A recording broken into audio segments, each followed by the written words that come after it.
কোন ব্যাপারে কে শতভাগ সন্তুষ্ট হয়, শতভাগ সন্তুষ্ট তো খুব কঠিন ব্যাপার।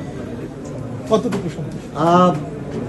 মোটামুটি, কারণ আল্লাহ অসীম মেহেরবানি যে এর আগের অনেক নির্বাচনে আরো অনেক বেশি প্রাণহানি হয়েছে, অনেক বেশি ক্ষতিগ্রস্ত হয়েছে মানুষ, অনেক বেশি রাষ্ট্রীয় সম্পদ হানি হয়েছে।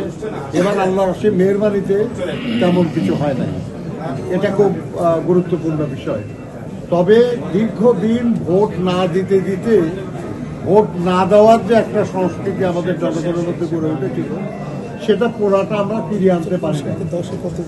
আমরা আশা করি যে আগামী দিনগুলিতে আমরা পারবো জনগণকে ভোটের প্রতি আরো আগ্রহী করতে পারবো, যাতে সব মানুষই ভোট কেন্দ্রে আসে এবং তাদের অধিকার প্রয়োগ করে।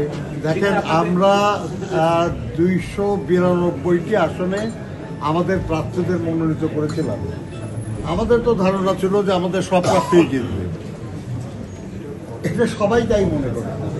এমনকি যারা 200-500 ভোটও পায় তারাও বিজয়ের আশা করেই নির্বাচনে অংশগ্রহণ করে।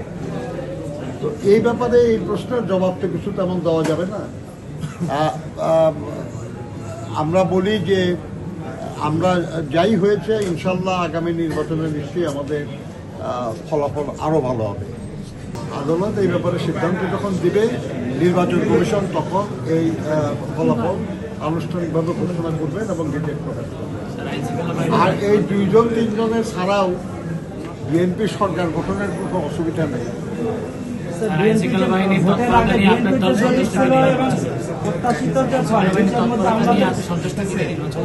সব মিলে দলের পক্ষ থেকে বক্তব্য রাখবেন আমাদের দলের চেয়ারম্যান জনাব তারেক রহমান। আজকে আপনার যদি সব ব্যাপার আমার কাছে জানতে চান, আমি তো আপনাকে বলতে পারবো না, বলা উচিত হবে না। ভয় পাস না, এটা কসমিক ডোর। শব্দের আরেক নাম কসমিক ডোর। এর ওয়াল থিকনেস ও রিপ থিকনেস বেশি থাকায় এটাকে 50 বছরেরও বেশি। কসমিক ডোর, নিশ্চিন্তে 50 বছর।